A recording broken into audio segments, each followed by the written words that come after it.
I know musicians. They're they go, I can't write a song. I don't know where to start. It's like because you haven't, because you haven't done anything. You haven't done anything. You haven't ever been arrested.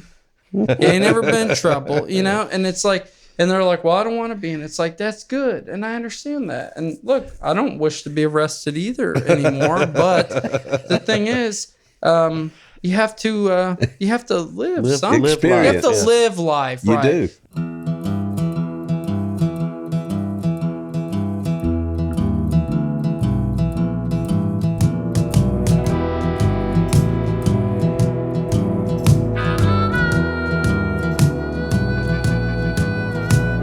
Something in the water taught me how to crawl. Something in the water taught me how to fall. Something in the water. Something in your water? Excuse me, folks. Welcome to another episode of Something in the Water. I'm Uncle Dave Griffin. I'm Sean Clark, and we are here with our guest, Jenu Six. What's going on, guys? How's it going? Good to have you, buddy. Pretty good, man. Thanks for having me. Yes, sir. You just drove up from your gigs in Florida, right? I did. I just came up from Citrus County, and been down there for a few weeks doing Where's shows. that? Citrus County. Citrus County is pretty much Ocala, close to Ocala, Okay. and Kind of down there. Central Florida, kind of. Yeah, was down there, kind of all over. Was in St. Pete, Sebastian. Play down there at Paradolia Brewing Company. Oh yeah, I like that place. And With the little rabbits. yeah, Got the Did little you see the little bunnies down tiny there? bunnies. not last time. No, Okay. You have seen them, though. I have. He can verify that I'm not making this up. Well, are they told- there? Are they there every time you're there, or do I they did not- grow up? Well, I didn't see them last time, but the first 2 or 3 times that were years and months apart, they were always down there. I don't know, in the bushes and stuff. We'll have to do some research on that, but that's where you were all over it. I was down there for the last few weeks. I did a couple shows leaving Blue Ridge in Calhoun and Bainbridge, and then went to St. Pete and went down to Sarasota. Pretty much just kind of went all over. And then the last weekend where I was mostly in Pinellas County, St. Petersburg, Clearwater.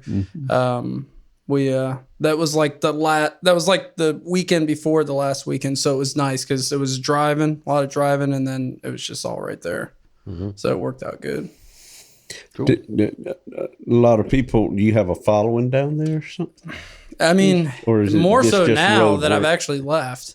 Yeah. Which is it's a hit or miss. It's a hit or miss. Like St. Pete, yes. Sebastian, absolutely not. Okay. Sarasota, yes.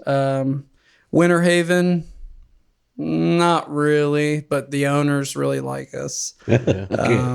But if you play, you have to go to town and play a lot, and then start building a crowd. Right. That happens sometimes, and it don't happen sometimes. But Yeah. in my experience, but Now down in like places in St. Pete, Clearwater, Tarpon Springs, all them kind of places. Those are the places where, especially now that I'm gone, like I was down there December, into January, February, April, and then I'll be back in July. So it's given people, I think, the more they're making sure to come catch a show, so to speak.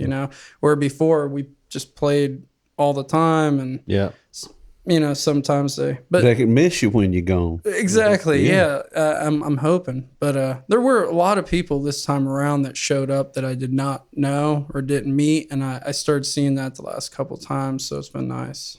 Cool. So what is your content of your group? What is it? Well, the core of the group right now is drums, upright bass, Telecaster, and the flat top. Okay. And we had pedal steel with us here at Three Daughters, and I bring in a piano player at times. Nice. Now the next time I go down there, we're gonna play a place called Tarpon Springs Distillery, guy there, Barry. He makes really good moonshine. Very cool guy.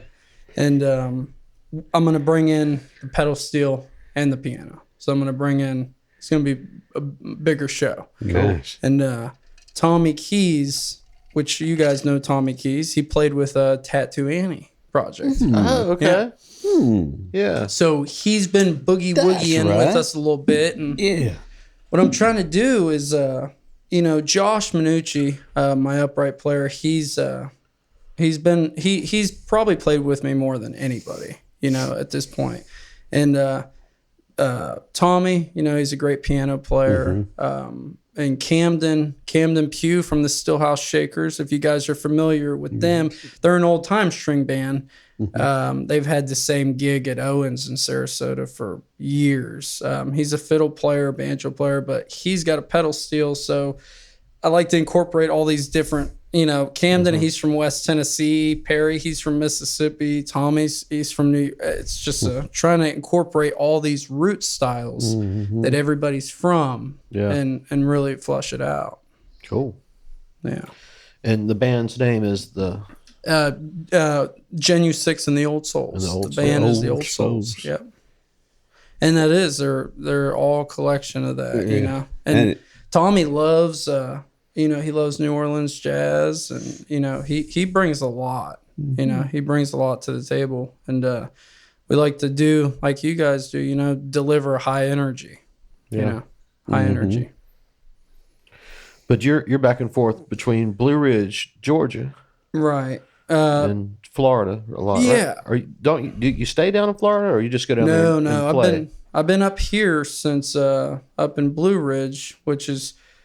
Say up here, it's 300 miles from here, but 300 miles north of here. But I moved there to I played down there for years, and before talking with you, like we do now, I had talked with Jody quite a bit, and I was trying to get up here, and you guys were going down there. But I tried to wanted to play some different areas, wanted to move to a good location where I could get, 20 minutes from Tennessee, 30 minutes from North Carolina. I didn't want to go to Atlanta, right? So I thought it would be a good thing to go up there, and it's been working out. I've been doing some stuff in Knoxville, little bit like stuff in Dayton, Tennessee, some stuff in Georgia, and then I've been to Bristol, I've been to Kingsport, but North Carolina, that's kind of really tough right now, especially over in Asheville. Haven't gotten over there yet. They're really, they're closed down. Yeah. South Carolina is another one. So it's just keep working at it, and things are going back more so now, but Florida's wide open. Yeah. That's another reason. I was about to say we're real close to Florida, so Right. we're kind of wide open over here too. But Georgia's been pretty good too, as far as that. Of course, they're both Republican governors, which has a little bit to do with all of that.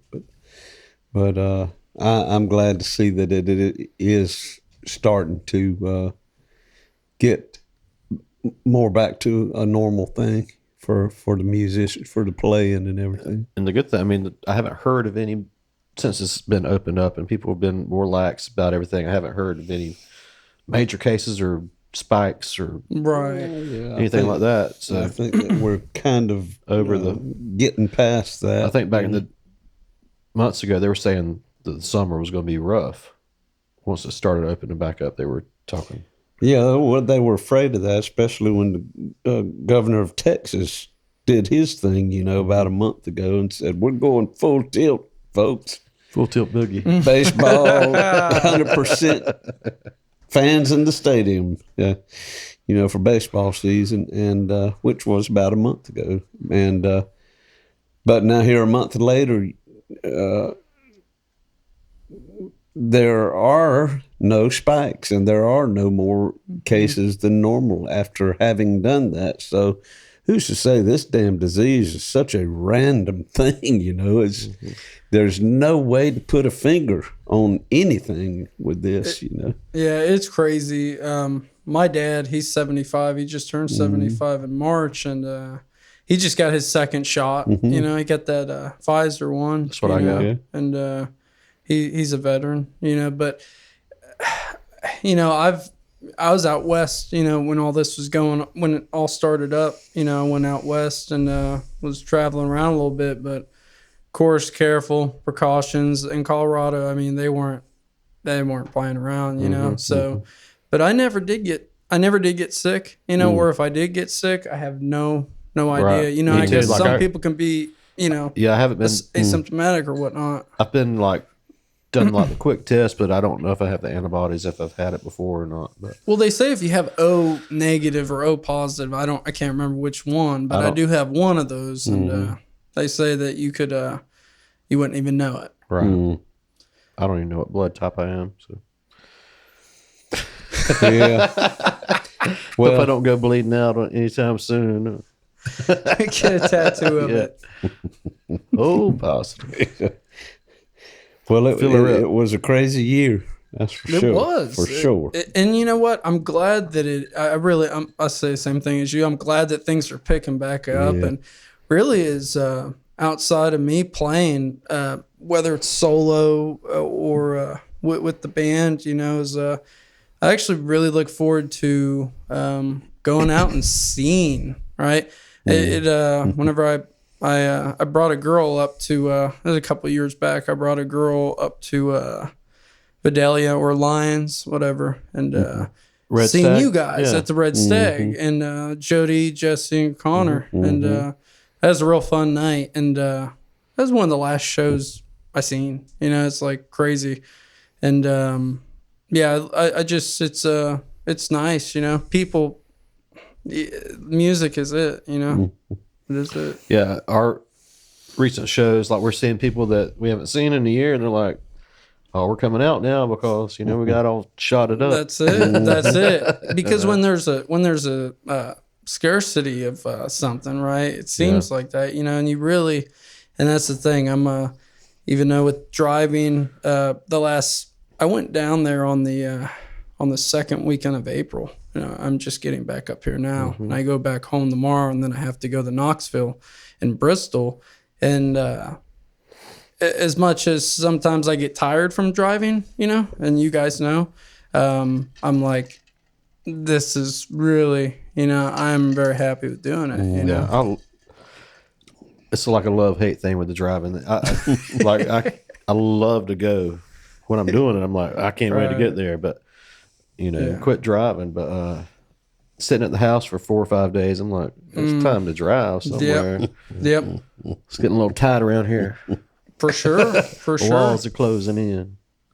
So, did you ever do anything besides music in your life? Oh yeah. I actually didn't get a guitar until I was 19, but I drove mostly. That's what I did for jobs. Oh, really? Okay. Yeah, I did a lot of driving, so I was kind of used to that already. Yeah.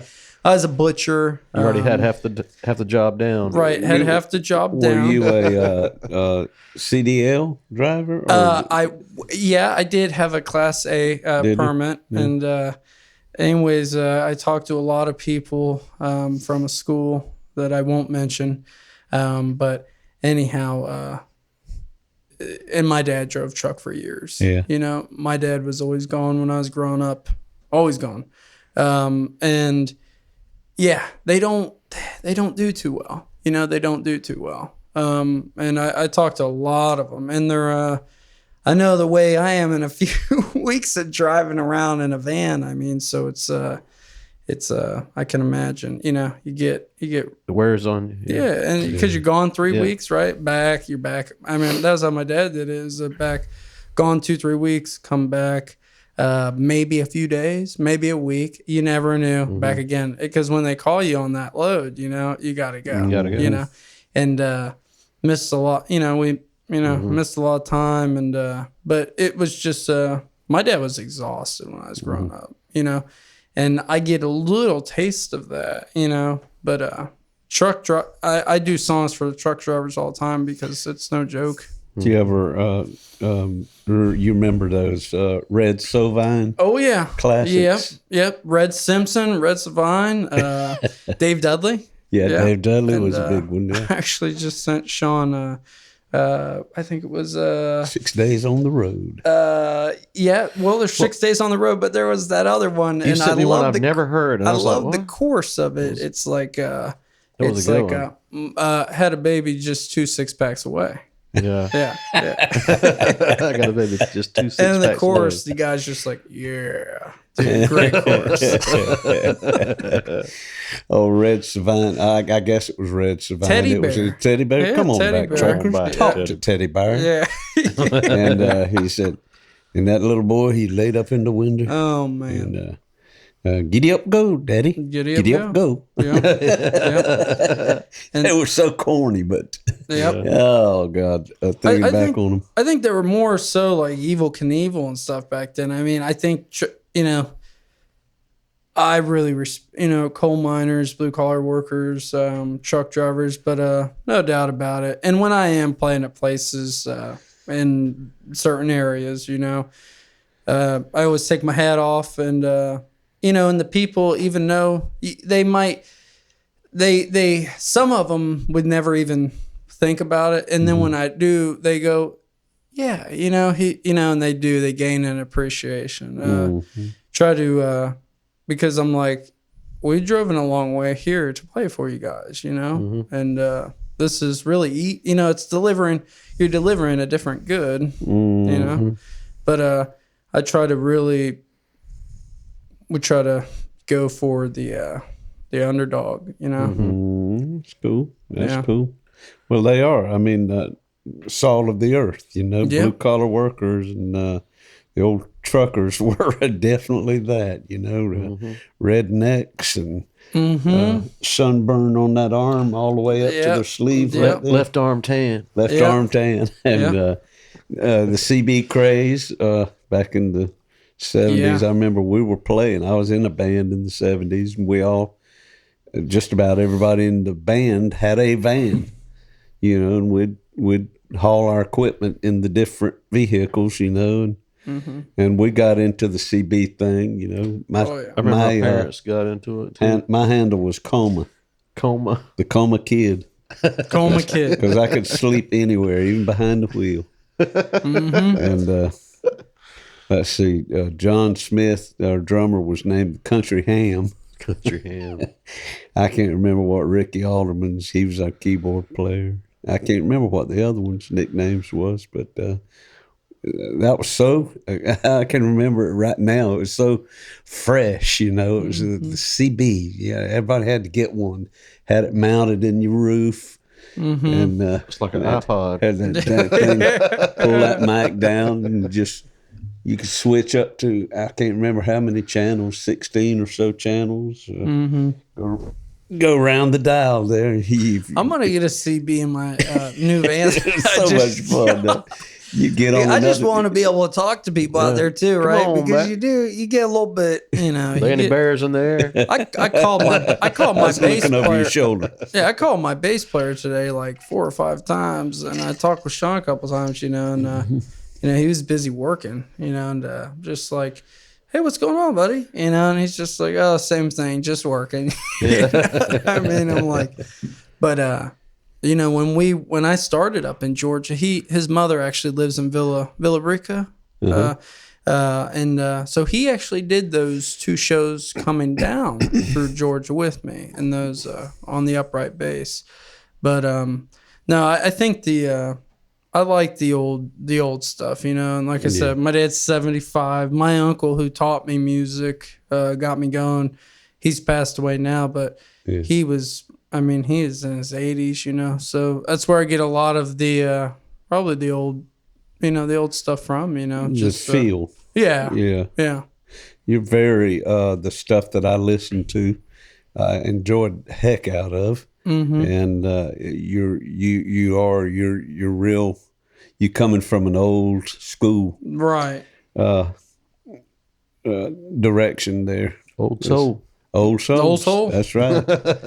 Yeah. Yeah, it comes across very good. There was a female bass player in a lot of the videos that I was watching. Yep. That was Nilu, and she still does play occasionally. Yeah. She is doing some. So Nilu,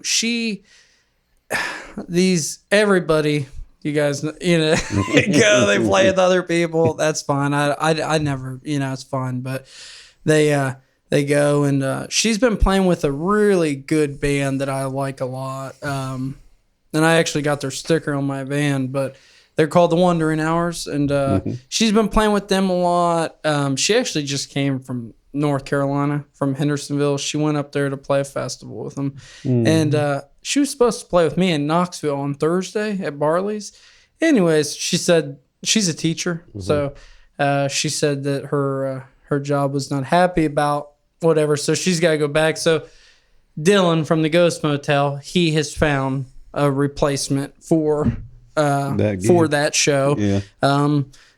A guy named Will out of Tennessee, and he. So, anyways, long story short, yes, she played. Yeah, Nilu plays with the Wandering Hours. She plays with. She did one show with me down there. She did one show this past time with me down there. Out of the 8 or 9 I did down there, she did one, and.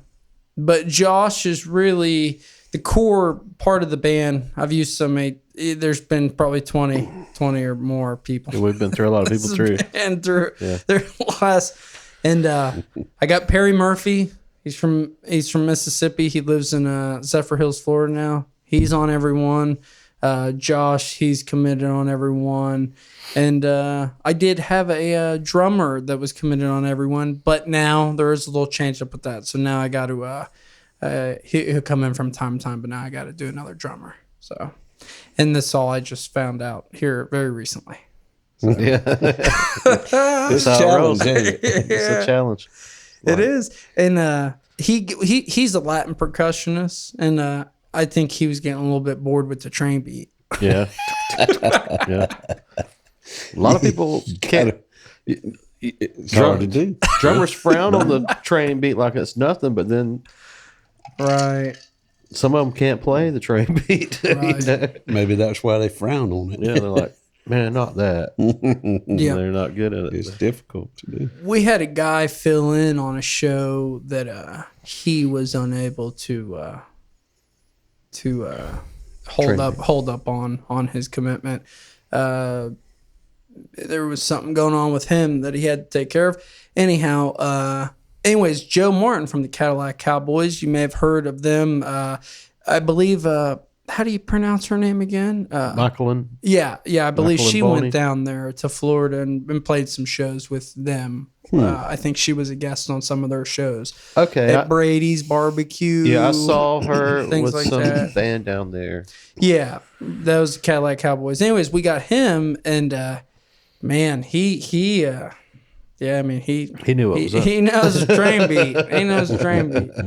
Yeah, he's really good. But it's and I'll bring different arrangements in from time to time. Sometimes I'll bring a banjo in or a fiddle in. But right now I'm really liking the bells and whistles as piano and steel guitar, because I want it to be old rock and roll. I want it to be 50s rock and roll, rockabilly. I want it to be honky tonk. I want it to be ragtime. I want it to be country. I want it to be really everything that we love, roots music. That sounds like Flying Burrito Brothers. Sounds basically their lineup. On the albums anyhow was or like piano, Cody pedal steel. Commander Cody. Yeah. Commander Cody, yeah. Commander Cody, yeah. Where's Blue Ridge is north of Atlanta, isn't it? It is. It's About how far from Atlanta is It's it? about 75 miles north of Beyond. there. Yeah, and I know that it's Over crazy another hour. because I really think about that. My dad lives, so he lives in a place called Lecanto, which is not far from Ocala, but from Lecanto down to, say, Pinellas, right? Tarpon Springs, St. Pete, Clearwater,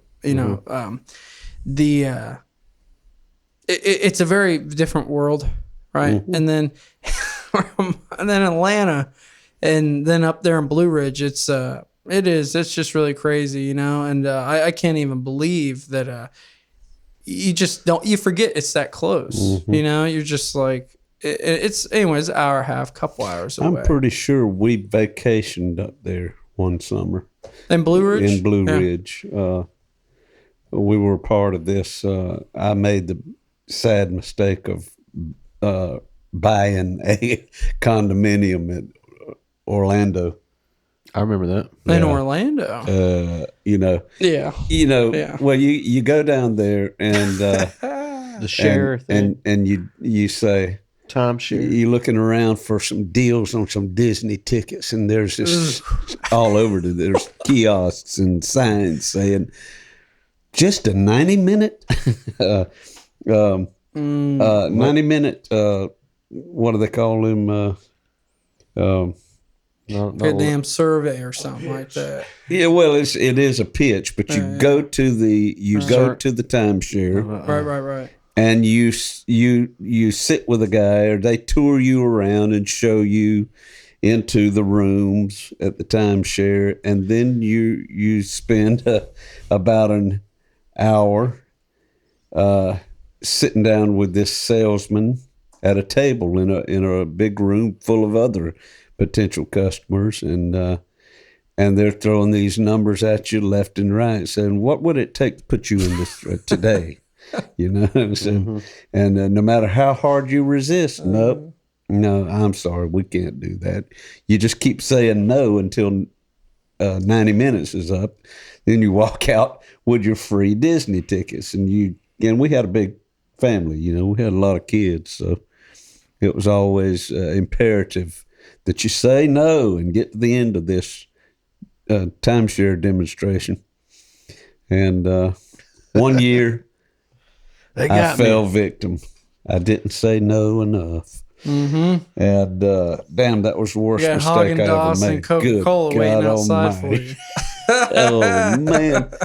You know, but we used it, and it was good while we had it, you know, and we still have it. Of course, the maintenance fees are sitting at about $10,000 or $12,000 in arrears right now because, sorry, if you're listening right now, I'm not paying. I am not paying them. And I've done my research, and there's all kinds of videos and timeshare exit specialists that are saying, you know, just don't do anything. You ain't got to do anything. They're not going to come after you, you know. And timeshares, big overrated scam. But while we did have it, though, we used it pretty good, and it was like points. You could earn points, and they'd send you this nice catalog from timeshares all over the world, and you could change your destination from your Orlando timeshare.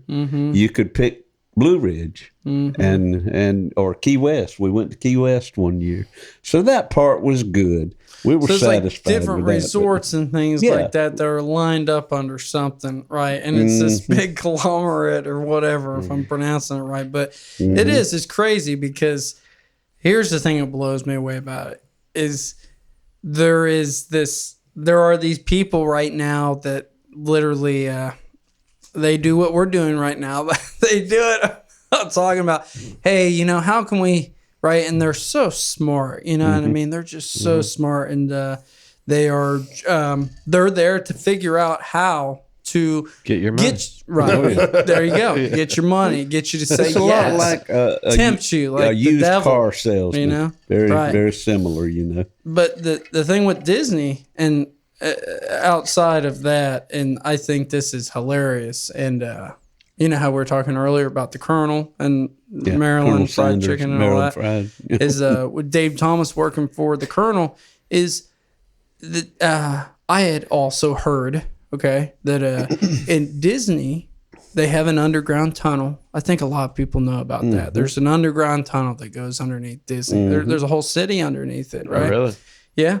And then the dang costumes that they walk around in, you know, Pluto and all of them, Mickey and all that.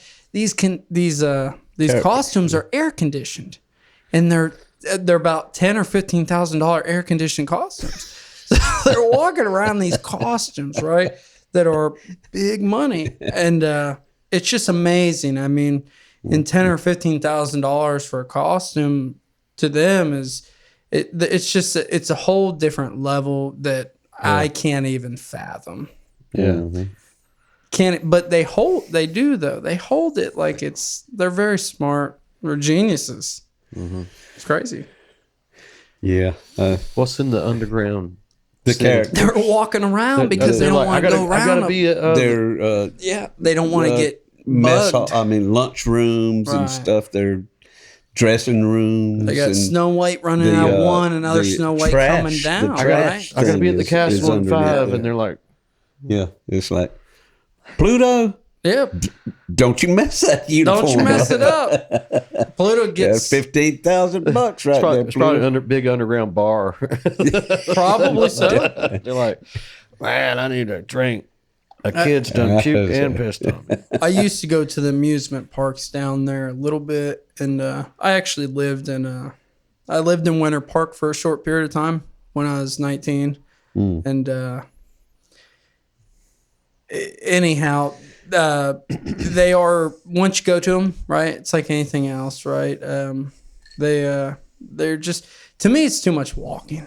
It's too much walking, and I know, but it's like, you get done walking, I mean, you got to get drunk, right? Yeah, you got to have a drink. Boy, I loved it. You got to get drunk to walk around a few miles. Or crushed lemonade or whatever. You're going to spend some money. Well, those lemonades are like $9 or $10. You better just did get a drunk. marathon. So I remember when the advent of MGM Studios came out, it was like, all right, grown-up Disneyland, because they had mixed drinks and beer there. And that was the first time, you know. And we had been going to the other theme park, Disney World, for so many years with kids and all, and you know, it's like they didn't have alcohol. They didn't have alcohol there. But then MGM opened up. We hit over there and said, "Oh, Disney!" Well, they had the grown-ups. rock and roller coaster too, didn't they? The Aerosmith one. I went on that. I remember when I was younger. I went on that and I thought, man, this is cool, you know. And it is. It's just for that, you know. It is for kids, you know. I mean, I'm not really amused by anything that is, so to say, commercial and trust me, I mean, if I go to another park I've never been to, I'll have a good time, you know. But once you're there, you know, I like going and doing something like around here at a park or something, just something that is unpredicted, right? Yeah. You know, there is no. You shovel these people on and you go, right? And it's fine. It's a thrill and it's a ride, but it's I'd rather ride my motorcycle, you know. Right. Something real. A lot cheaper. A lot cheaper. So did you say your dad is from down there or lives down there? My dad, he lives in Lecanto. He lives in Citrus County, and yeah, he's actually getting ready to move out of there.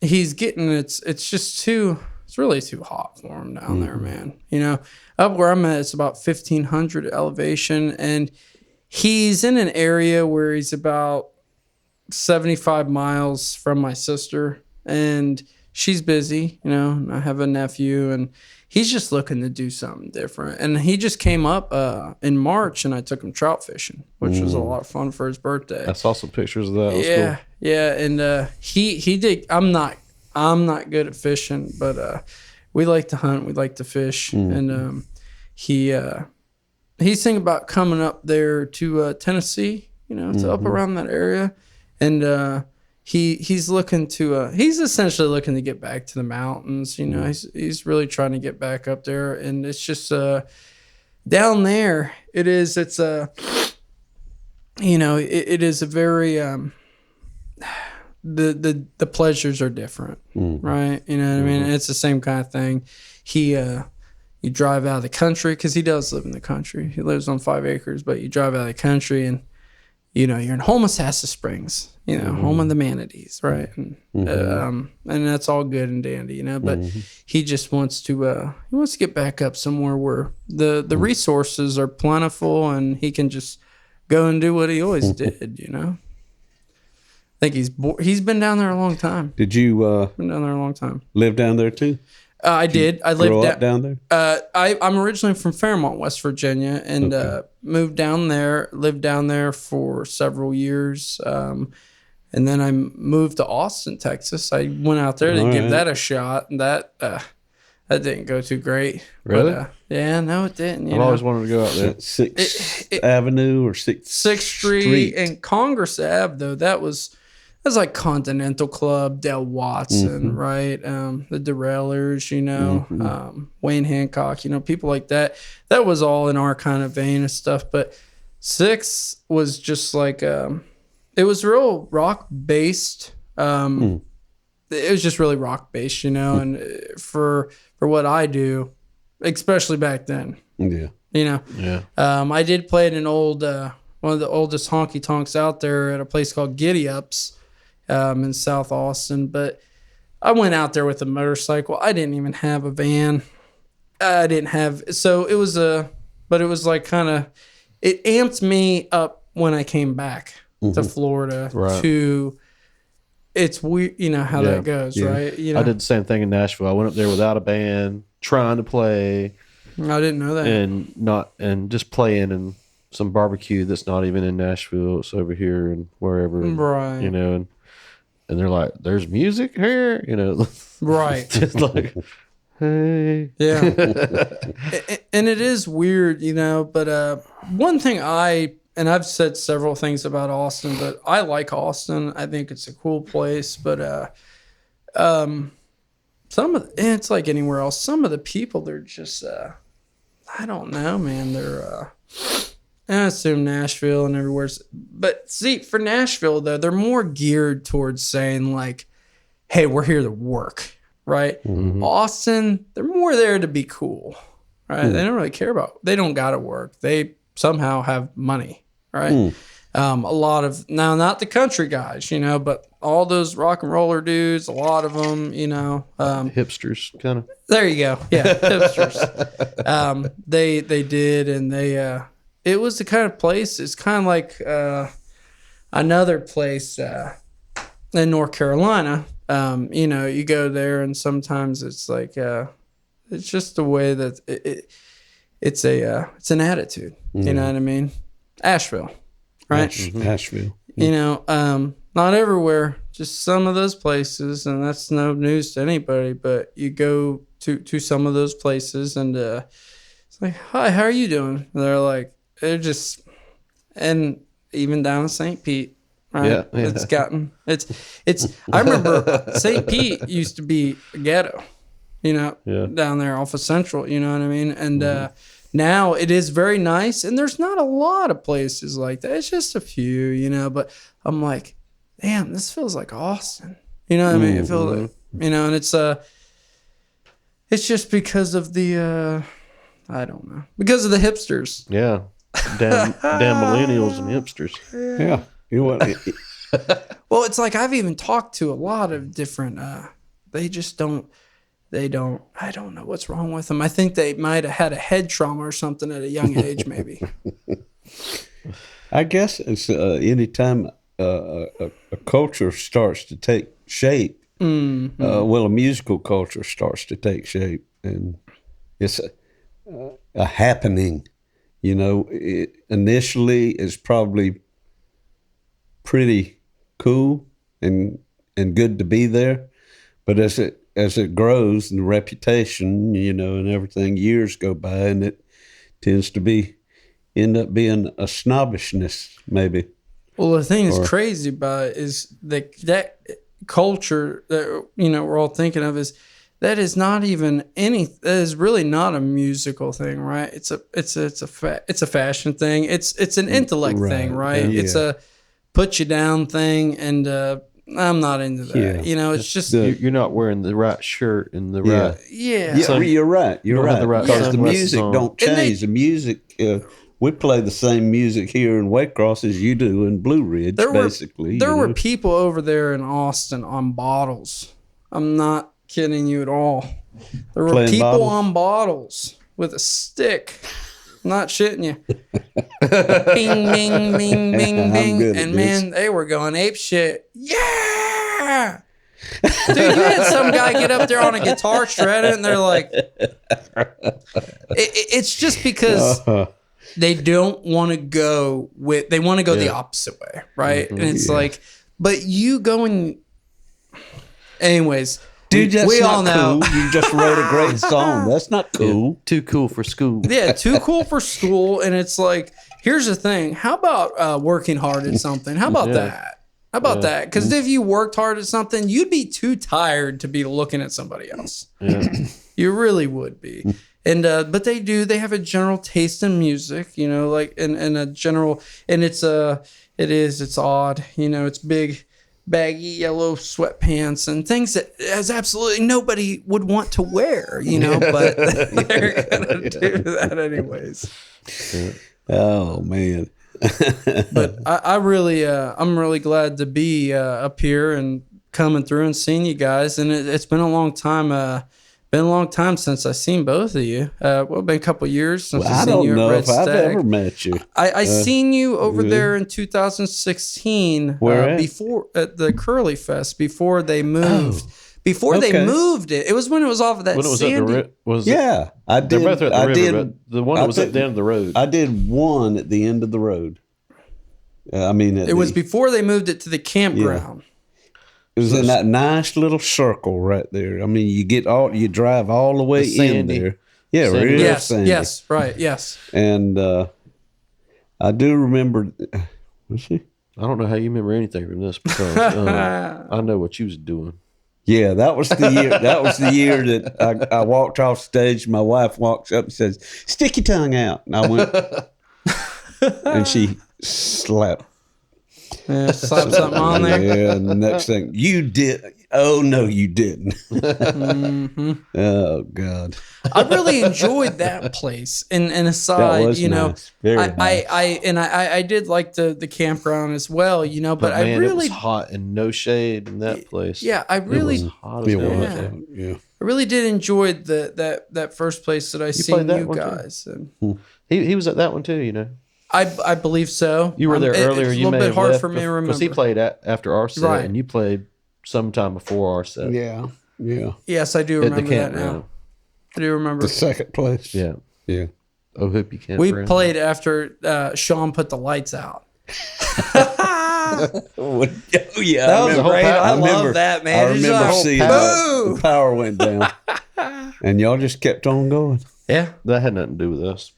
He come, but man, it was good because I remember that. That was just too. the Pine Box curse. It's like, come, and then people they did. You know, I'm thinking it's you know, and we've all gone I stood out there on the subwoofers and said, "Y'all come closer." right. 'cause Yeah, Had to do something. and we've all gone to May festivals and everything, and you know, it brought them closer up. It really did, you know, because I don't know, and it's an odd thing, you know. Sometimes you see at the festivals, everybody's spaced out. You know what I mean? There's over here, Real over here. spaced out. And then they're, and then sometimes they're just right there, you Right know. there But up front. I guess it depends too on what they're ingesting and taking. Yeah. Well, I think was that's a major spaced out thing. that night after my set, and she, I would trip the light fandango, and that was the night that I was introduced to Tattoo Annie. Tattooing, project. yep, right. And their light show, it was fantastic light show. Yep, it was. It was not anything out of the ordinary, but it was, Right. to me, it was like I had to get up close and right under the stage. I got right under Daryl, the bass player, and I just sat there thinking, these guys are great. Yeah. These guys are the next big thing. That's what- And they are great. They are great, but they were really just everything sounded so fresh. And You thought they were Pink Floyd? No, I really they they're good, man. I love them. Taking anything from those guys. I was on another level that night of appreciation, and I was really appreciating them. I love how Daryl looks like, and Daryl, he's like the guy that, like he's just got that sleeveless shirt, like he's just gonna be the one that takes care of a crowd that comes up to mess with the band. Be like, give me that long neck. Yeah. He's the blue collar bass playing bouncer. Super nice guy, though. And he is a nice guy. Looks so mean. Oh man, Mac McDougal. I've ridden with him many times. And have you? Yeah, the motorcycle. He's a really cool dude. And Shauna. Yes. Yep. Shawnee. Yep. Shawnee. Mm-hmm. And let's see, there was a guy that weren't with them. I booked him once or twice for my festival, and Paulie was Paul Gazzetti. Was the guitar player up there that first night that I saw him, and Billy Bryant. Yeah. Billy Bryant was on drums and all. Such a good bunch of folks, and they really are. And Tommy Keys too. Tommy Keys, there you go. Tommy Keys, he's he is. He's a ripper. He's a ripper. Mm-hmm. I'll have to show you guys a video of Tommy Keys after here. He got this old, it's about 100-year-old piano. It's a Hamilton, right? Before it become Baldwin. Okay. I think it's definitely Hamilton, but it's a 100-year-old upright piano, and he redid the whole thing. And I'm telling you, man, he did Caledonia on it, and sounds great. Wow. Super awesome. Honky tonk. Boogie woogie honky tonk. Cool. Mm-hmm. So you have any music putting out soon, or yeah, recordings? we got I got one CD out. It's an EP. It's got like songs like One More Day, Suffering in Silence, Room 111, Motorcycle, and Permanent Scars. I got a whole nother EP that I'm gonna release. Songs like Maybelline, with Lakuchi Waltz, a few other songs, but I'm looking to release, but right now my main focus is trying to, and it's always kind of been my main focus. My recording and online stuff and everything, it's taken a back seat. I've always said, I'm playing. This is live, right? That's the priority. And I do need to dial more over on that side. But especially right now, after everything that transpired, it's like, we're not going to not play, right. Yeah. So, but when I go back up, I have a show Wednesday in Knoxville at a place called Barrel House. I have a show on at Thursday at a place called Barley's, and then Friday at State Line in Bristol. After this last few shows is done, then I go back to Blue Ridge. I don't have anything to the end of the month in Blairsville, which is like 30 minutes from me. But between now and these next round of shows, I'm going to really start doing all that stuff, right? Compiling, getting art ready for the new album or new EP. I've kind of decided to release really CDs that are about 5 songs or so. You know what I mean? I would like to do a full release, but I know how hard songs are to come by too. So I'm kind of like, hold on to my songs. But I got so many songs that are recorded from the past that some of them have gone cold.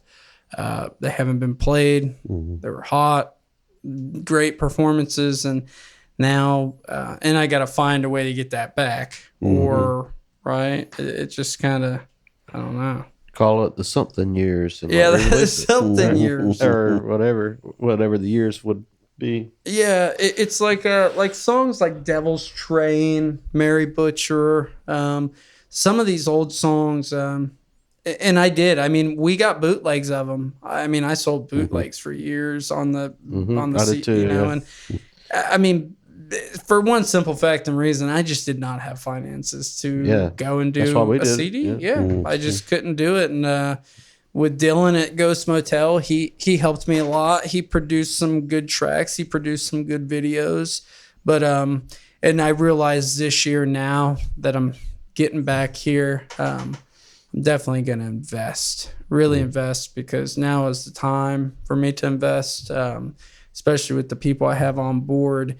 Because next year I would really like to try to shoot for half a dozen festivals. That's what I'd really like to do at different places.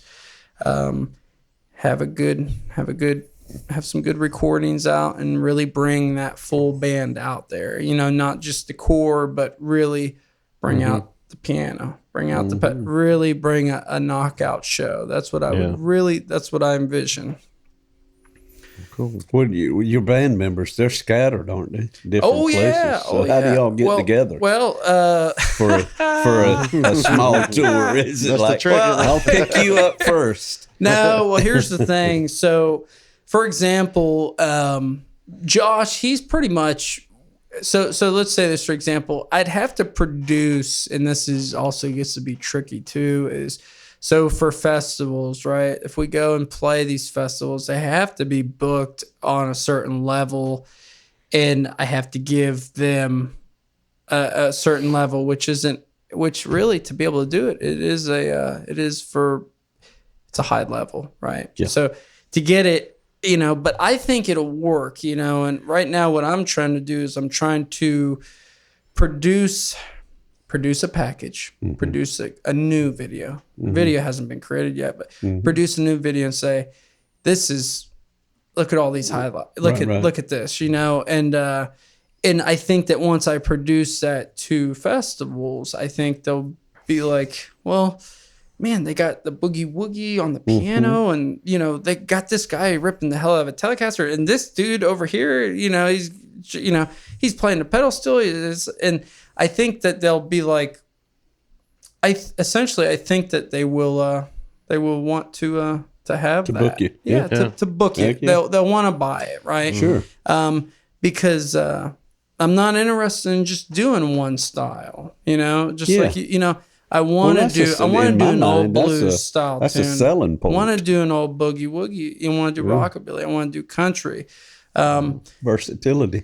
Yeah, and I want to do all of it. And that's really why, we are a roots style music. I don't know.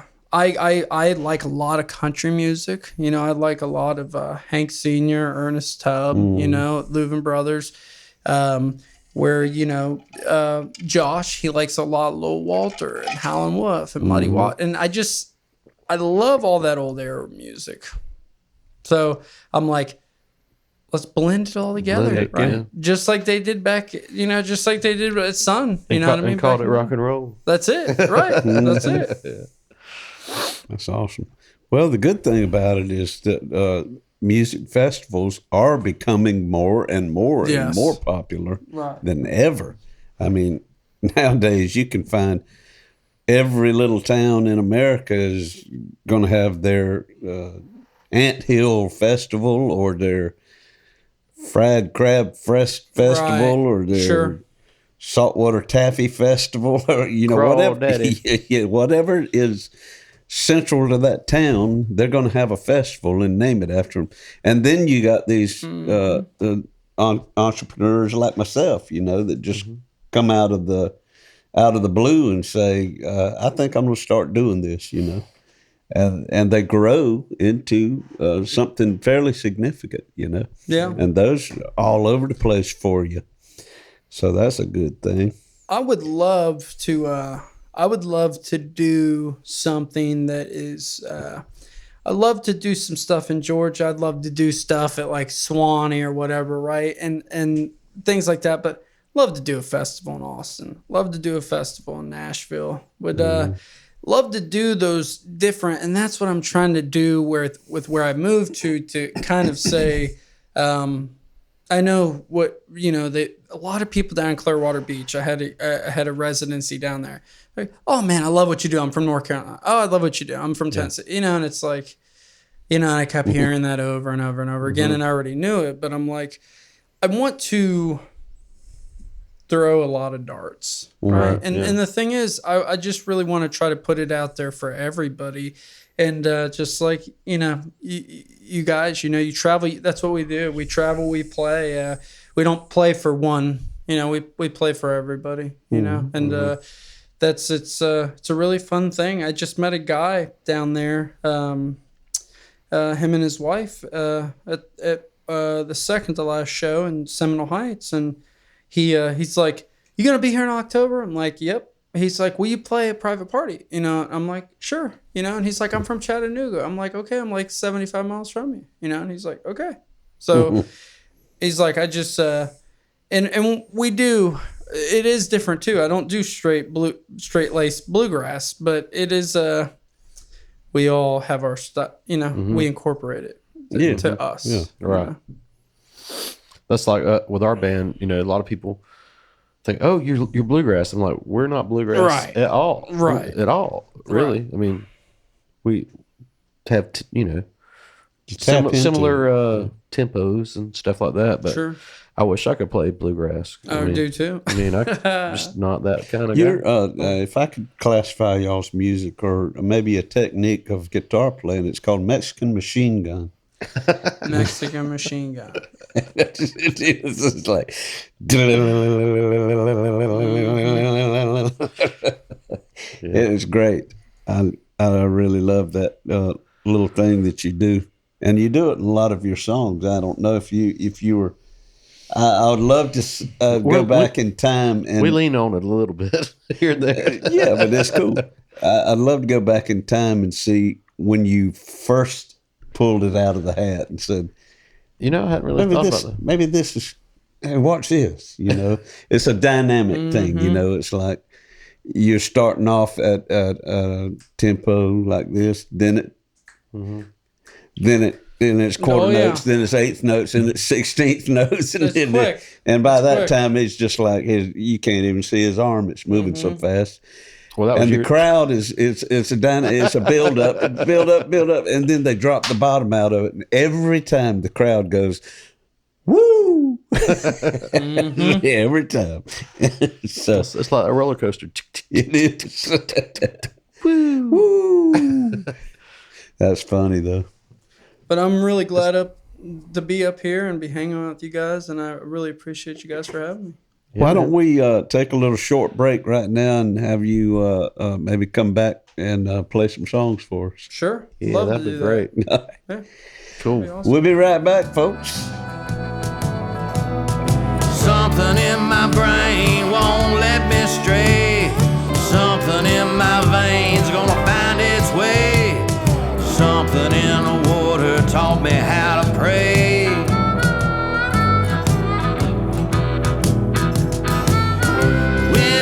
Black water finds its way into your veins. You'll never be the same. All right, we're back, folks, from break, and then we got Jenu Six right here, and he's gonna play a song, Room 111.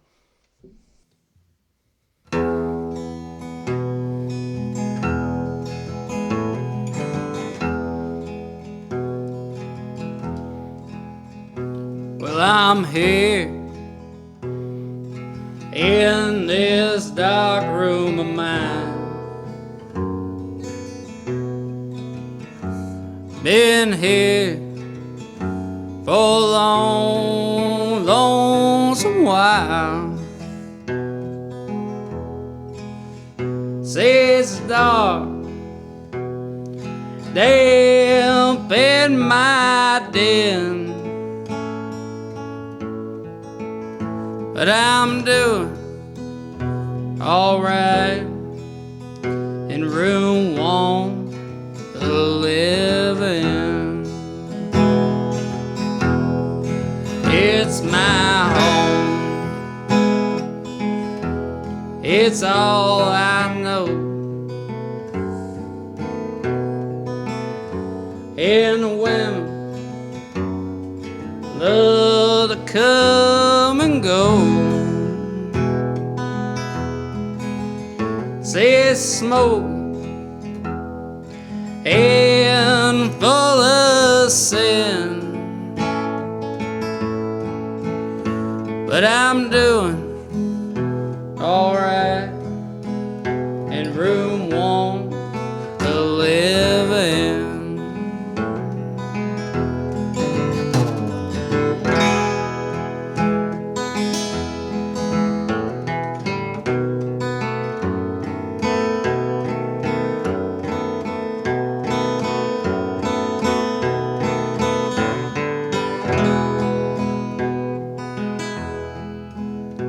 Well, I bet you wanna how I got in the shape I'm in.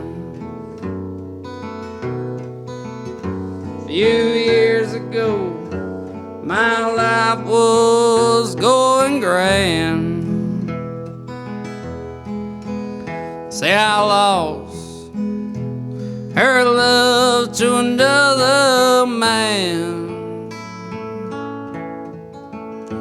but I'm doing just fine in room 111. If I could go back and do it again, I'd be true to my darling till the end. But I know I'll never get the chance again. That's why I'll say in room 111. Yeah, I'm doing just fine in room 111.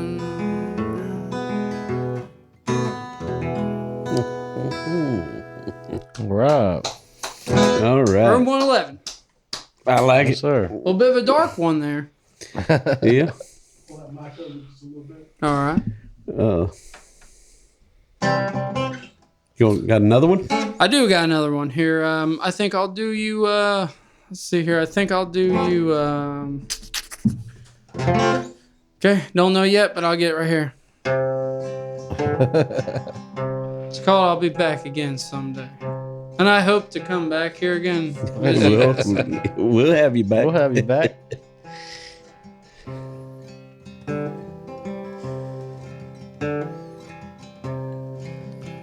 See, leaving's never been harder than this. So I'll leave you with the sweetest goodbye kiss. After that, yeah, there ain't too much left to say. But I'll be back again someday.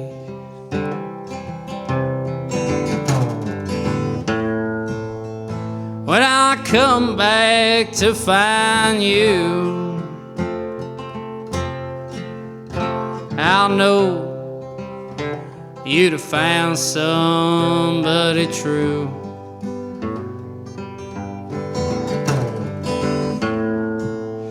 Sorry I didn't share more of me, but you can't love someone you can't see.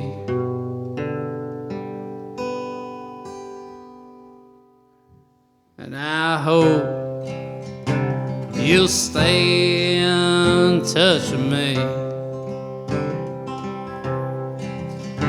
Tell me all about your brand new family. Stay on the outskirts for so long is where I've stayed. all alone. I'll get back someday.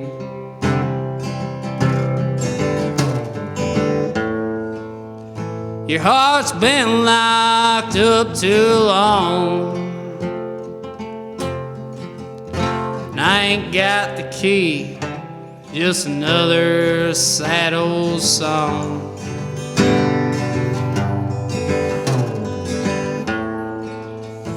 It takes one to know it's true, and I've been beaten down and damaged just as long as you.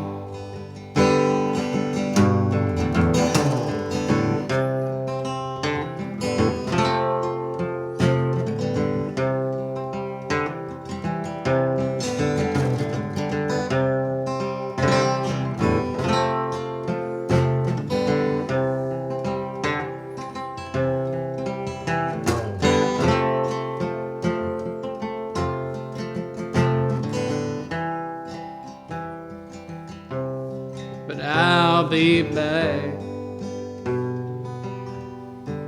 again someday.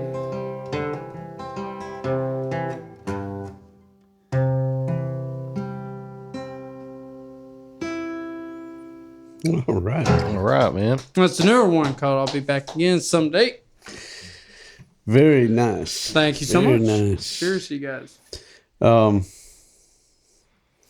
Your style reminds me a lot of Billy Joe Shaver. Your vocal on the That's first song That's cool.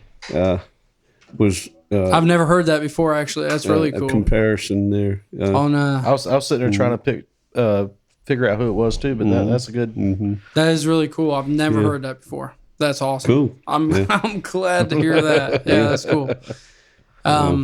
Now that the first song that I did is that's a so I kind of have two gears. I have a fast gear and I have a slow gear. Mid tempo on that CD. One More Day. That's a mid tempo. Yeah. Suffering in Silence. That's a boogie. Room 111. But they're either really fast, energetic, kind of just this is it. You're going for it. You're crashing. Mm-hmm. You're gonna run in there and burn. Or you're just you're about at your ends meet. There's it's very hard. It's hard to write those songs. It is. It's hard to write. It is for me. Yeah. I have a hard time writing fast songs. That's my thing. I can't get enough fast songs in my repertoire. But your slow songs are so good. But you on the other hand, you can tear a fast song up. I mean, you just a lot moving. A lot of my fast songs are written as slow songs. Oh yeah. Sometimes, I've heard not that. every time. I've heard you turn it around and do the same song at a different tempo. Especially like if you write a song and then you bring it to the band and they start. Oh, I got it now, and they start taking off with the tempo, and you're like, wait, taking a whole nother direction. And I can't sing that fast, and then I but they're not going to slow down, so I got to figure out how. And then it pick up to the tempo. Yeah. It's just happening. Well, you write them slow, fast, and half-fast. Half-assed. Yeah. I try to do slow, fast, and half-assed. Half-fast. The thing that I really try to do, and I really try to make this a sticking point, and it's not because I'm lazy. I'm definitely not lazy, but I try to write a song. I have done that song, Room 111. I did write it in a hotel, Room 111. Okay. And I was with a girl. I was with a friend of mine, and I said, this song should be able to be written in 15 or 20 minutes. And it was written in 15 or 20 minutes. But I think that it's important to write it, at least for me, not for anybody else, but for me, because I can't, I got to lay it. I'm a talker, right? We all talk, but I got to lay it out there quick, man. And my lyrics and stuff like this, it is more of like storytelling, just like we all do in the rich style. There's not really a lot of innuendos and things like that. It's just about what it really is, and you just the same way the chords come out, the music comes out, everything. it all comes out at one time, and I think those are the to me those are my favorite songs. The better anyways. songs, yeah, too. those are mine because they come out quick, they come out natural. There's not needing to think about a better part. It just is what it is. It's like the whole Hank Williams That's style. it, It's like, how could you That's say it. it any better than That that? guy, he's He the was best. phenomenal. Yeah, it's just like- Fucking best, he dude. was phenomenal. He's the best. Say it. I love the old Say story. what you mean and go on with it. I don't know how That's true it. it was, but it made the movie, the one with George Hamilton. Oh yeah. That they come biopic out- that came out in about 1964, I think. We all crammed into the car with our mamas and aunts and cousins and went to the Ritz Theater and watched it on the big screen. That's cool. It Yeah. was Your Cheating Heart. Yes. And that scene where he's drunk, he's got the problem by then, with the alcohol, and I Daddy's think got the it's problem. it's Fred Rose, the Yep. publisher. Yes, I think right. it was Fred Yep, Rose that that's right. said, "I'm locking you in this room, and you got to come up with another hit," and it was like 15 minutes, I mean, And he wrote, "I can't help it if I'm still in love with you." It's like, Wow. God almighty knows. In his underwear. yeah, just the pressure that, like, for me, and I'm sure that you guys probably feel this, is, I don't feel any pressure to write songs because they come, right? So, They like, come when they come. right, last year, I wrote a song called Trailer Park Queen. I wrote a song called Sweet Little Lizzie. I wrote several songs, and, yeah. Anyhow, that's it for the truckers as well. Yeah. But the thing is, but the thing is, these guys back then, they really were, they were just so, where they could get it, money, and it's like, you are, man, let's keep cranking you out, and the thing is, what's really crazy about it too is there's a difference, I think, with now and then. Big difference. I know there's a big difference. Is back then, there wasn't any kind of like commercial success on enjoyment, right? Like, it's not like the songs now where you're having a good time. Songs back then were sang more on misery and bad times, so it's like, that's what they all really, like me, people are like, how do you listen to this depressing shit? It's like, this isn't depressing to me. This is making me happy, buddy. Right. And they're like, shit makes me sick. And it's like, because you fucker are living in an illusion, dude. You're living in a fucking illusion. And with Hank, The sad notes make me feel better. yeah, with that, they're going back and they're just like, dude, do it. You literally, Hank Sr., Hiram Hank Williams fucking Sr., dude. He was literally, and that's what I hope to do as a musician, is anywhere I go, if I want to say something over the microphone that's not not politically correct, but if I want to cuss over the microphone in a spot where there ain't no kids, I'm gonna do it. You know what I mean? Or if I want, because I know the crowd, you gotta be yourself. That's who they're wanting to see. They're wanting to see, and just be natural, and you ain't gotta be excessive, but just, I think that's the most important thing, and that's what is absolutely immaculate about people like Hank Williams and people like Elvis Presley. It's the guys, they were the first guys that were really able to be like, be yourself. Although Elvis couldn't write a song. It was a big difference. Right. But then you had... What an interpreter, though. Yes. Honestly. Lord Crazy. God, yes. I mean, it was like... And, he was... and it was back in those days that you could... all you had to do was be in the room when a song was written. Well, look at Jerry Lee. You got credit. You got credit. Equal credit on the song. Nashville rules. I look at guys like and I've researched a lot back to the old country, and I know people in Nashville and different places, they're really good. They do a great Hank. They do a great Jimmy. But the main thing is they also do great originals too. And every time I see those people, I'm like, I want to hear that. That's what I want to hear. And I think that people, at least I'll speak for myself, is look, man, we've heard it done 100 different ways. just do. If you are I don't even want to say an interesting individual, but if you have maybe an interesting story, maybe a tragic story, it don't matter. If you're just your story, if you feel that it's worth enough to where you got to do, because it's got to be worth a lot to go through all of it to tell it. Yeah. Then here's the thing, it'll be good, and just do it. But and that's why some people, I know musicians, they go, I can't write a song, I don't know where to start. It's like, because you haven't, because you haven't done anything. You haven't done anything. You haven't ever been arrested. You ain't never been in trouble, and it's like, and they're like, well, I don't want to be. And it's like, that's good. And I understand that. And look, I don't wish to be arrested either anymore. But the thing is, you have to live something. You have to live life. You right? do. It ain't just this big cherry picking, right? I got high school. You can't write the blues unless you can. Right. Yep. Unless you've been through some.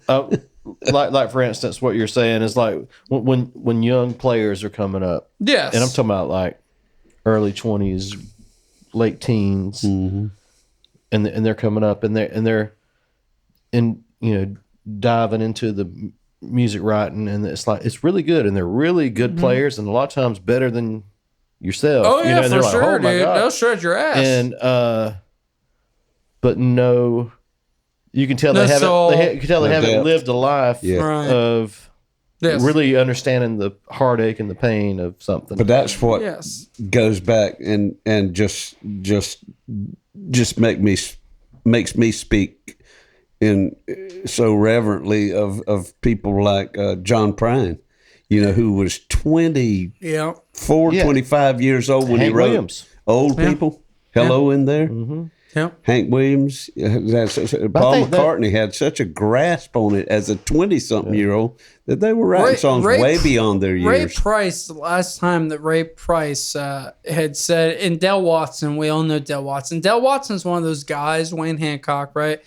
They're one of those guys that are still, by the way, I'd love to go over there to Memphis. I'd love to see you guys go to Memphis and play Hernando's Hideaway. That's a great place. I mean, Hernando's Hideaway. Yeah, I've heard of it's that a great place. Yeah. But and they do cater to it, But long story short, Ray Price, the last time he's seen Hank Williams, I mean, literally he knew, like, he's out. He's gone. He's dead. You know what I mean? He knew that was the last time he saw him. The guy was just. I know how stressful it gets for me personally to there's no fathom of it. I mean, if you really thought of Elvis Presley or something, look, I'm surprised he hung on that long. I mean, really, it's insanity. And all of these people that we're talking about, this is a different time. Oh, this is coming up from real poverty. Right. Yes. All of these people. Oh yeah, not eating shit. Like coming up from nothing. Right. And to everything, and they lived a lot of life in those short years. Where that's why Elvis could eat like fucking 8 hamburgers or some shit, because he was poor as fuck. Yeah, Hank Williams. He died 27. He died 29. 29. Hank Williams was 29. Yep. Yeah. He looked 45. Oh, exactly. Well, that's what Ray Price said. He's like, that dude was like, he just lived. It's like Gigi Allen, right? Yeah. Gigi freaking Allen, right? You live at such an accelerated speed. And honestly, I tell you right now, I'm not interested in living at that accelerated speed, because there's thing I wish to live a long time. Yeah. You know what I mean? Them guys, I don't even know. I think Hank Williams got locked into something where he's just like, I really don't even care anymore. I think that was his thing. I think he just, his mom too, like his mom and his wife taking all the money, everything. I mean, I think a lot of it's really hard to even the heartache and the back pain too. Well, because he was a cowboy. He got thrown off the damn horse in a rodeo as a kid. But these people, I have no idea, and it's really, and that's why people, they go, oh, Elvis was great, but he turned to drugs. And it's like, do you realize that guy had to like hide in trunks and get like, dude, you don't even like, can you imagine literally a family member coming and talking to you and asking you a question and you being like, stop asking me questions? Like, you're insane because you're over flooded. fame. You're over flooded. That's the dark side of fame. I try to be as nice as I can to everybody I meet at a place, but when you are tired, I just try to sit there and listen, and because I'm like, I do want to talk to you and I do want to listen, but I mean, it is almost impossible at times. Yeah. That takes a lot out of you, and like especially. And if you're drinking too, I don't. I'm not saying this so people will stop doing this, because I love talking to people. But you drove 300 miles to get there, right? And you got to drive 200, and you just played a 4-hour show, and you're coming off stage, and you got to drive 2 hours. And then it's like, hey man, I played guitar when I was 5, and man, just you got to hear 10 people's whole life stories. Right. But I love it too. I mean, and a lot of, sometimes though you hear people that tell you something where you're like, oh shit. Yeah. You're like, what I'm doing right now ain't a fucking thing, dude. Yeah. And I love that because that amps me back up. But it's like a high, it's like an amphetamine, right? It's like a, there's times I go there and I go, okay, I've done giving. I'm like, you didn't eat anything, there's just, it's part of the thing, it's like, it's like a truck driver, man. I mean, if they got a load and they're like, you better get your ass there, it's like, they're not eating, you're sacrificing your body and your mind for, delivering of goods. Yeah. I like that terminology you just talking about earlier, but we are like truck drivers, but our goods are different. Exactly. and I love talking to everybody, and I do, man. The last time I was over there at Paradolia, there was a banjo player, and he was really good. He did the only 2 styles of banjo there are, right? He did the Scruggs style, right? And then he did the claw hammer. He did string bean, but he started out. A lot of times at the end of the show, what we'll do is we'll go out and we'll walk around the whole crowd, around the whole bar, just like they used to do, right? No electric, And I had a guitar player, by the way, in the past, and he goes, "Wow, that's a horrible idea." And then I started doing it. He goes, "That's a great idea." But anyways, and people really love it, and we do it from time to time. And the guy, he's on the banjo, and his wife said, "Hey, my husband, he's a banjo player. He's in his 60s." And he, I had a banjo. He didn't have one there, right? I had my banjo in the van, and he picked it up and he started doing it. I think we were doing New River Train or maybe Mountain Dew or something, and he was doing that. He's doing the rolls, and then on the second time we had them to go around, he's going bling. Tick, tick. And he started doing the string bean all the time, and then he looked at me and he goes, "This ain't my first rodeo." Me and Josh started laughing our fucking asses off because I'm like, well, I know, buddy. I know this ain't. Because you're over there sitting, you don't want to play. And I know why you don't want to play. Because you've probably been playing for at least 30 or 40 years, right? He's probably in his 60s. He's been playing a long time. So you don't need to feel a need to get up and do anything. But he did. He enjoyed it, is all I'm saying. And he did. He tore it up, He tore it right up. And I could even tell he's like looking at my then the guy, he was really nice. But he's looking at I don't even know what kind of banjo I got. I got an old Ventura banjo. It's a Japanese banjo I got for $100. It's from the 70s. It's kind of it's a better quality banjo, but anyways, he kind of looking at the thing, looking at it. He probably had a Martin or something. I don't know what the hell he had, a Gibson or some shit, but it was fun. It was fun.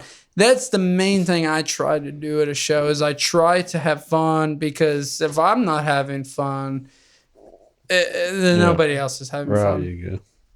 It translates. It does. I don't care how good you sing. I don't care how good you play. If you are not out there having fun with people like we're having fun right now, it is there's no point. Yeah. For me, anyways, there's no point. It doesn't come across to the audience. I've seen lesser talented bands have more energy on stage and come off better to the crowd and have a better time. Right. There's some people that won't come off a stage. They won't go walk around like we will, right? Yeah. They won't go in the bar. They won't do that because and they spend that time talking to them and stuff. They, you know. No, yeah, and I've seen it. You know, I've talked to a few people in bands, and they're like, and I'm like, well, damn, dude, yeah, you're just about fed up, you know what I mean? And I get it, you know, but I don't care how tired I am or anything, is every time I get up there and I start until the finish of it, I enjoy it the whole way through. Mm-hmm. There's never a time that I do not. Yeah, that's me too. I love playing, you know. I do too. And I wore out or whatever, you know. It's like, let's do one more. Let's do one more song. We got time to do one more.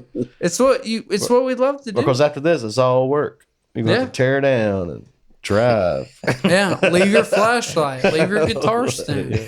Signs of professionals. No, and I've had a great time here with you guys, and well, we've enjoyed having I really do appreciate buddy. And the CDs. I got about. Thank you for this. Yeah, absolutely. I got about 100 of those left. When those are through, I'll get another round. There's one more day. We had that played on WMNF 88.5 Tampa. We got some radio play on that, just on community radio. Cool. But there's the best way to describe it is you heard Broom 111, kind of an old honky tonk, real slow, low down. Permanent Scars is another one. And then One More Day, that's kind of a straight ahead country song, kind of got just a mid tempo beat. And Suffering in Silence is really kind of a boogie, which is funny because people, they dance. It's a danceable song. A lot of my songs are danceable, but they're about depression and things like that, which is kind of odd. So, but that's that. Yeah. Happy song with the dark lyrics. Here you go. But I can't do anything else but laugh about it. You know what I mean? Because that's where you got to go to. So where can people find you? So people can find me on Facebook.com/Jenu Six, JENUSIX. You can find us on Instagram at JENU.SIX. Jenu Six. If you type in Jenu, there's nothing else that'll pull up. Good for me. You can find us on YouTube. We have a number of videos. We have Mary Butcher, Devil's Train, Mabel Lynn. We have a lot of recordings on YouTube. We used to have a website. We'll get a website when we get some more money. So, well, I'm sure we'll have all of these links down at the bottom of our podcast here. Dave, let's make Justin work. And I'd like to thank Justin for having me here at Something in the Water, Caution Light Media. We always seem to fail to mention him at times, but yes, Justin Mercer, head of Caution Light Media. There's the Caution Light. There's Caution Light. And there's Justin. You can't see him. We're going to get him on here one day. He's going to be our next guest. Before we get out of here, though, Jenu Six, tell us about your name. Okay, so my last name is Six. It's SIX. That's my dad's name. That's name, real last name. Yeah. Wow. My name Jenu, my mom gave me. Is a nickname? No, that's my real name. My real name is Jenu Joseph Anthony Six. I have 4 names. I have 2 middle names that are normal, right? First and last. But Jenu Joseph Anthony Six. And I remember my mom used to always say it to me whenever I was younger, and she was not happy. Yeah. Jenu Joseph Anthony Six. If you heard all 4 names, it was bad. Jenu apparently is a Cherokee Native American name. Cool. I don't know. Anyways, it's supposed to mean, I'll look in this camera here, it's supposed to mean bright eyes, but I don't know.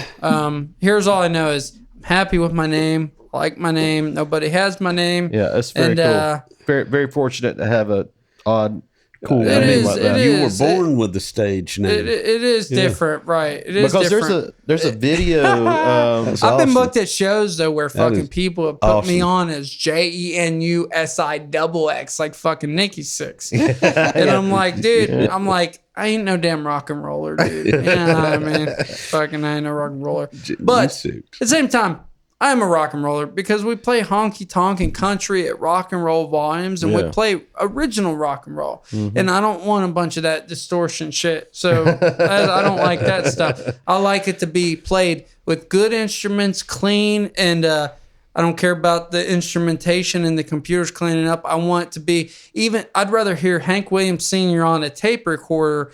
You know what I mean? And just let's hear it how it really comes out. Yeah. That's what I say.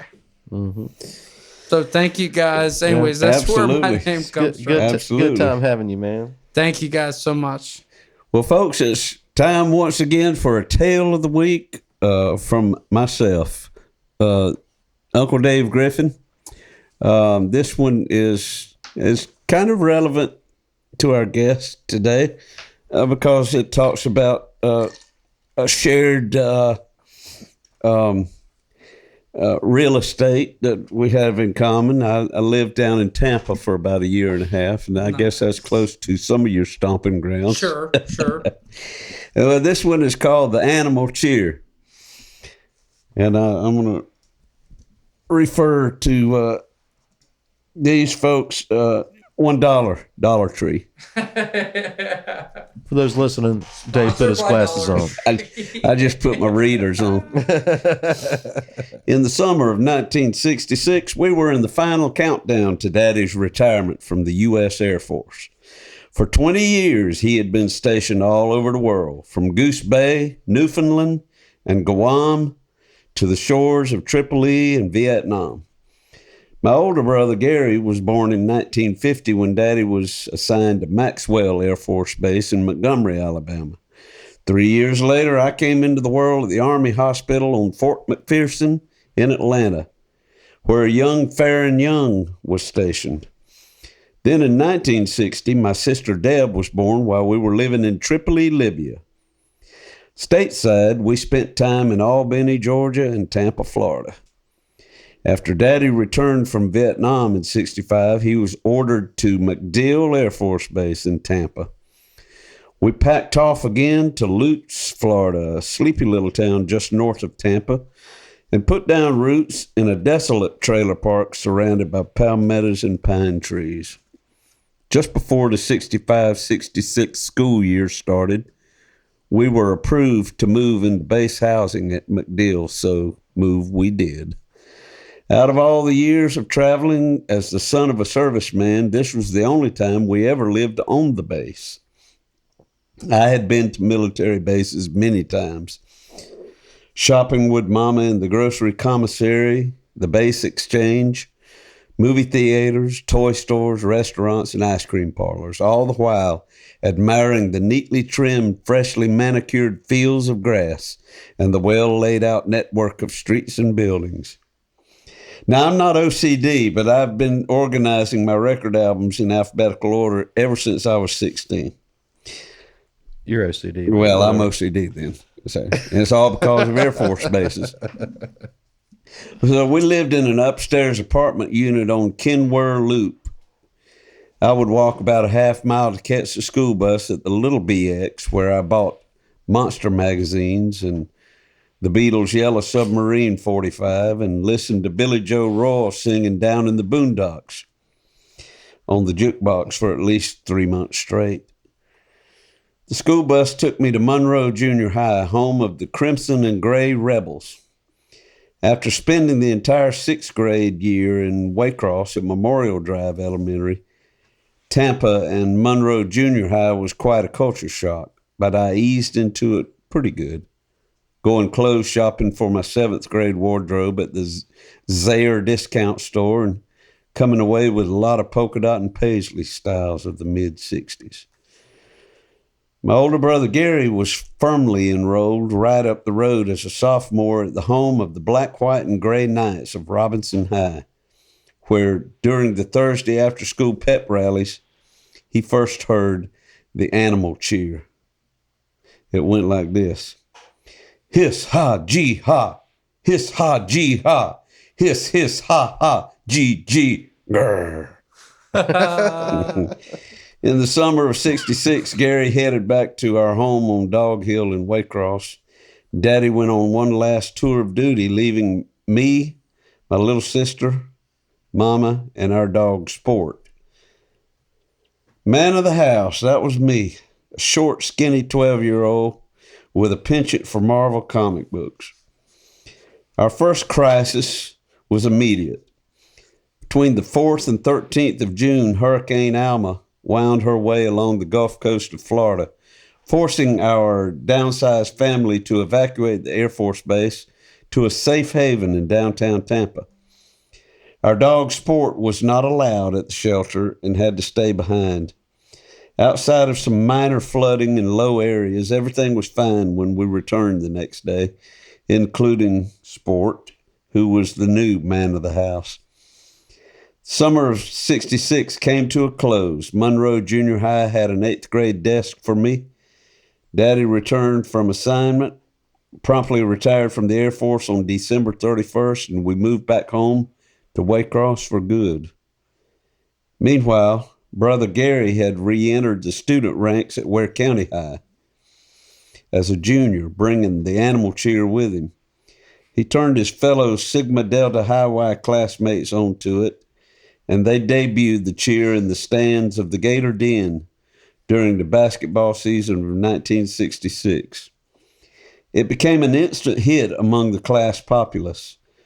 The cheerleaders were a little unsure of it at first because it wasn't 2 bits, 4 bits, 6 bits a dollar.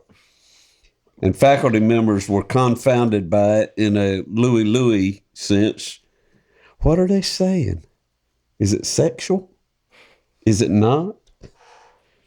Courtesy of Gary Griffin, by way of the Robinson High Knights, the animal cheer caught hold, survived, and lasted for decades, echoing through the misty memories of dusty basketball gyms and noisy cigar smoke-filled football stadiums with neatly trimmed, freshly manicured fields of grass.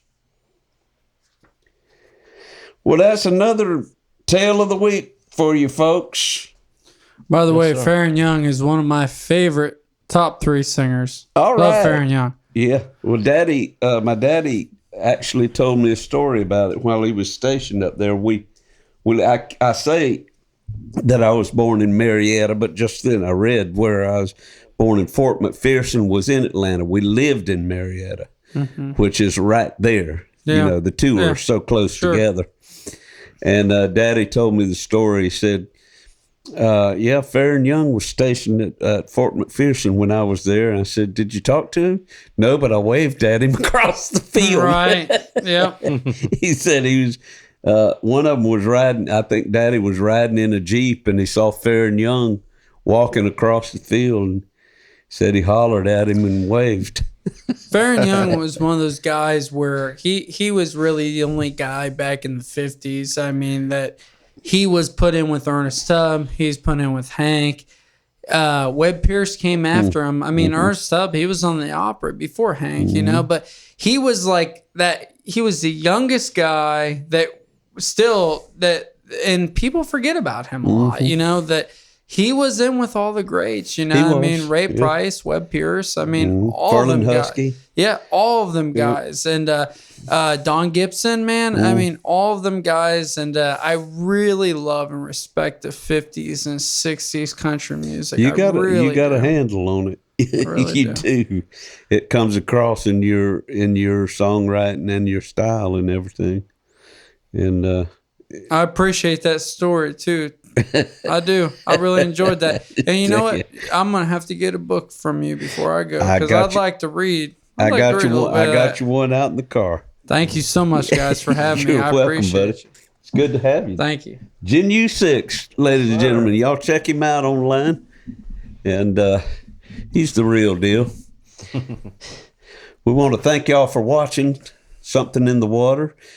And remind you, we do have a Patreon subscription podcast. It's a kind of a little extra thing. It's $5 a month if you're interested in kind of going down the rabbit hole with us a little further.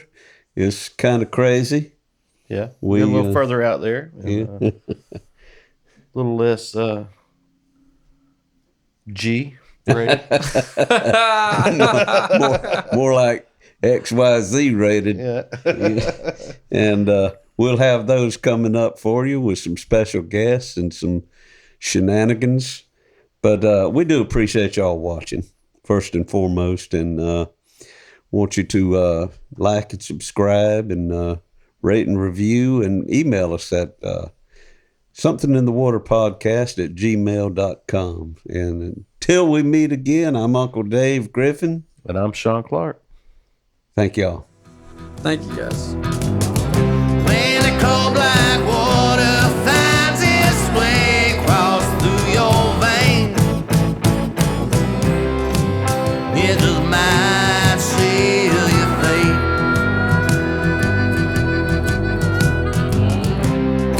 It just might seal your fate.